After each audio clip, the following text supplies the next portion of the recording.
ನಮಸ್ಕಾರ, ನಾನು ಶಶಿಧರ್ ಅಂತ ನೆಲಮಂಗಲ ಟೌನ್ ಇನ್ಸ್ಪೆಕ್ಟರ್ ಮಾತಾಡ್ತೀನಿ. ತಮ್ಮೆಲ್ಲರೂ ಕೂಡ ವೈಕುಂಠ ಏಕಾದಶಿಯ ಶುಭಾಶಯಗಳು. ಇತ್ತೀಚೆಗೆ ಕೆನರಾ ಬ್ಯಾಂಕ್ ಮತ್ತು SBI ಬ್ಯಾಂಕಿನ ಅಫಿಷಿಯಲ್ ಲೋಗೋಗಳನ್ನ ಬಳಸ್ಕೊಂಡು ಕೆಲವರು ಎಲ್ಲರಿಗೂ ಕೂಡ ಮೆಸೇಜ್ಗಳನ್ನ ಕಳಿಸ್ತಾ ಇದ್ದಾರೆ. ತಮ್ಮ ಖಾತೆ ಬ್ಲ್ಯಾಕ್ ಆಗ್ತಾ ಇದೆ, ಕೂಡಲೇ ತಾವು ಆಧಾರ್ ಕಾರ್ಡ್ ಮತ್ತು ಪ್ಯಾನ್ ಕಾರ್ಡ್ ಮತ್ತು ಪಾಸ್ಬುಕ್ನ ಫ್ರಂಟ್ ಪೇಜ್ನ ಅಪ್ಲೋಡ್ ಮಾಡಬೇಕು. ನೀವು ಯಾರನ್ನ ನಂಬೋ ಅವಶ್ಯಕತೆ ಇಲ್ಲ, ಕೆಳಗಡೆ ಒಂದು ಫೈಲ್ ಕಳಿಸಿದ್ದೀವಿ, ಅದನ್ನು ಓಪನ್ ಮಾಡಿ ನೀವೇ ಅಪ್ಲೋಡ್ ಮಾಡ್ಬೋದು ಅಂತ ಕಳಿಸ್ತಾ ಇದ್ದಾರೆ.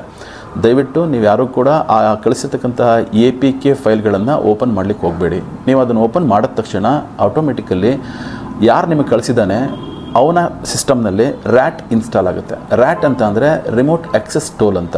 ಇದು ಇನ್ಸ್ಟಾಲ್ ಆದ ತಕ್ಷಣ ನಿಮ್ಮ ಮೊಬೈಲಿಗೆ ಬರ್ತಕ್ಕಂಥ ಎಲ್ಲ OTPಗಳು, ಪಾಸ್ವರ್ಡ್ಗಳು, ಮೆಸೇಜ್ಗಳು, ಕಾಲ್ ಲಾಗ್ಗಳು ಎಲ್ಲವೂ ಕೂಡ ಅವನಿಗೆ ಆಕ್ಸೆಸ್ಸಲ್ಲಿರ್ತಾನೆ, ಅಂದರೆ ಅವ್ನಿಗೆ ಸಿಗ್ತಾ ಇರುತ್ತೆ. ಸೊ ಹಾಗಾಗಿ ಆತ ಏನು ಮಾಡ್ತಾನೆ, ನಿಮ್ಮ ಖಾತೆಯಲ್ಲಿರ್ತಕ್ಕಂಥ ಸಂಪೂರ್ಣ ಹಣವನ್ನು ಮೋಸ ಮಾಡ್ತಕ್ಕಂಥ ಸಾಧ್ಯತೆಗಳಿರ್ತವೆ, ದುರುಪಯೋಗ ಪಡಿಸೋ ಸಾಧ್ಯತೆಗಳಿರ್ತವೆ.